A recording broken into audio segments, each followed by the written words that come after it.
Olá, Jesus abençoe a sua vida. Hoje, dando sequência à nossa série Quem é Jesus? Ou Jesus por Ele mesmo. Afinal, estamos pensando aqui sobre as definições que o próprio Cristo deu acerca de si. Hoje a gente parte para João capítulo 6. E nesse capítulo do Evangelho de João, a partir do versículo 32, nós lemos o seguinte: Jesus lhes disse: em verdade lhes digo, que não foi Moisés quem deu o pão do céu para vocês. Quem lhes dá o verdadeiro pão do céu é meu Pai, porque o pão de Deus é o que desce do céu e dá vida ao mundo. Então lhe disseram: Senhor, dá-nos sempre desse pão. Jesus respondeu: Eu sou o pão da vida. Quem vem a mim jamais terá fome. Quem crê em mim jamais terá sede. Jesus afirma que é o pão da vida. E é curioso pensar que quando Jesus afirma isso, ele o faz dentro de um contexto muito bonito. Jesus havia há pouco multiplicado pães e peixes. Esse é o único milagre relatado pelos 4 evangelistas.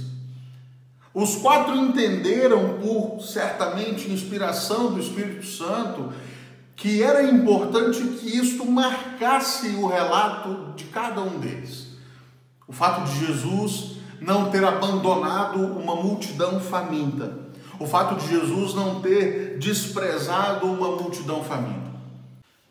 A gente olha para esse texto, para esse milagre, e a gente vai encontrar Jesus diante de uma multidão, que alguns estudiosos vão dizer que era cerca de 20 mil pessoas.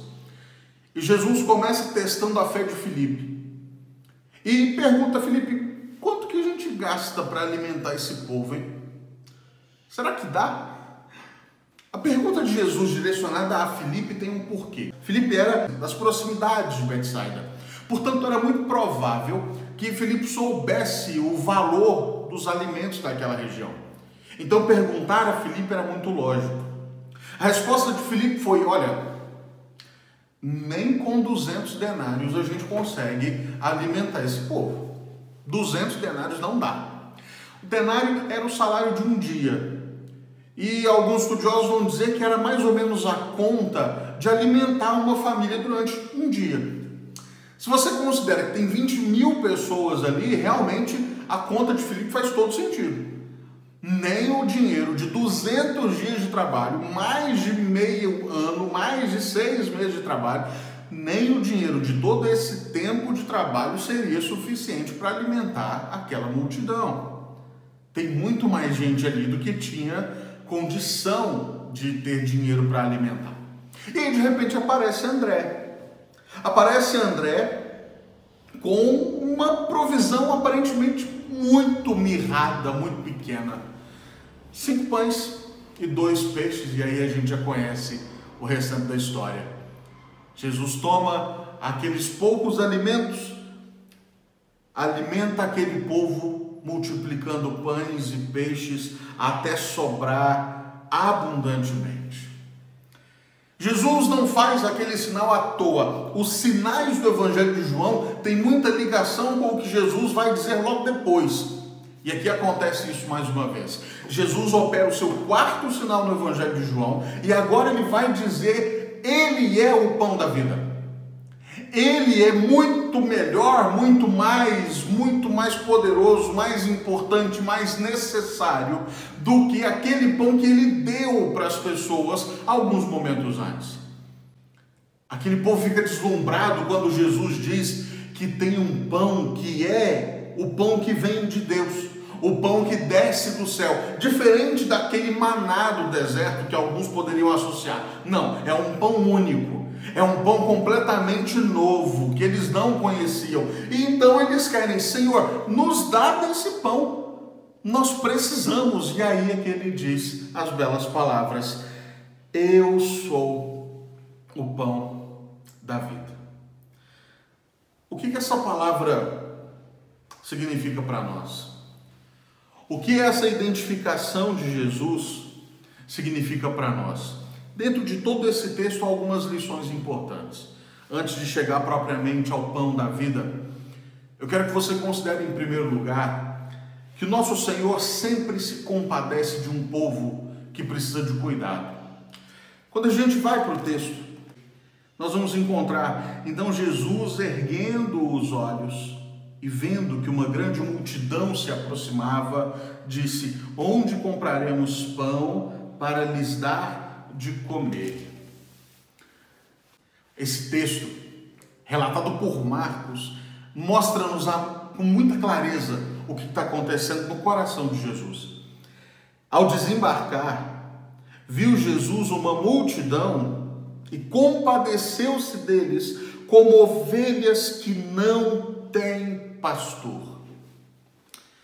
Jesus se importa com o nosso coração.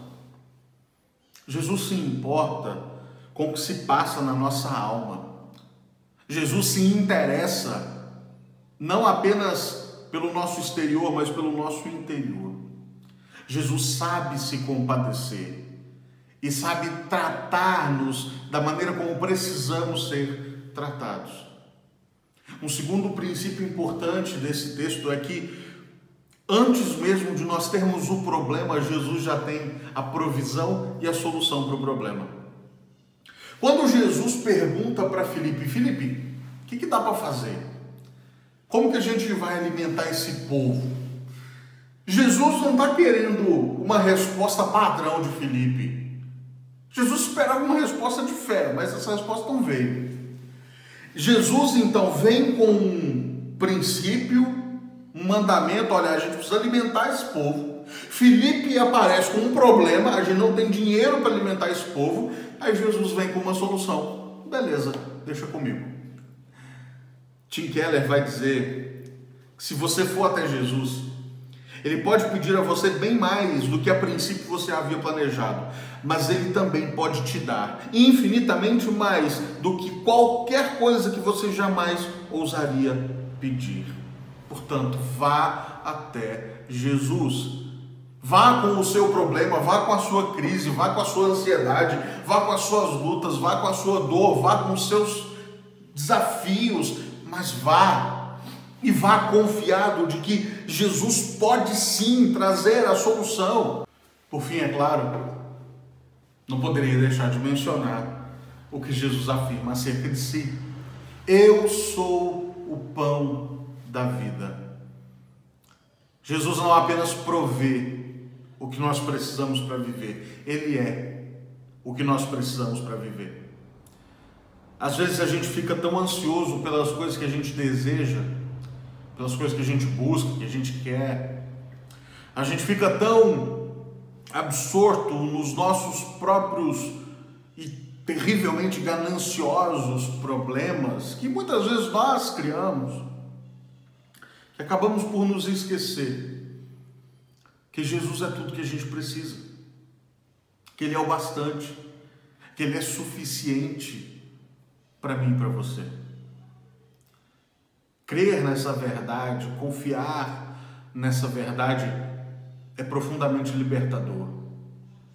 E aí a gente volta lá para o Salmo 23, perguntando o primeiro verso: se o Senhor é o meu pastor, de que eu terei falta? Considerando que Jesus é o meu pastor, eu não tenho falta de nada. Eu apenas descanso, eu apenas confio. Eu concluo citando aquilo que o bispo John Ryle disse nas suas meditações nos Evangelhos de João, no Evangelho de João. Jamais duvidemos que a pregação de Cristo crucificado é suficiente para as necessidades espirituais de toda a humanidade. Não queremos nada mais novo, nada mais abrangente, nada mais generoso, intelectual ou eficaz. Não desejamos qualquer outra coisa, exceto o verdadeiro pão da vida, que Jesus Cristo nos dá para que possamos distribuir fielmente às almas famintas. Os homens podem escarnecer e ridicularizar como quiserem, no entanto, além da pregação da cruz, nada pode realizar o bem neste mundo pecaminoso. Estamos todos num deserto, precisamos nos alimentar de Cristo, crucificado e ressurreto. Precisamos nos alimentar da expiação feita por sua morte, ou então morreremos todos em nossos pecados. Que Jesus seja o seu pão da vida. Que você se alimente dele. Seja satisfeito por ele. Confie nele.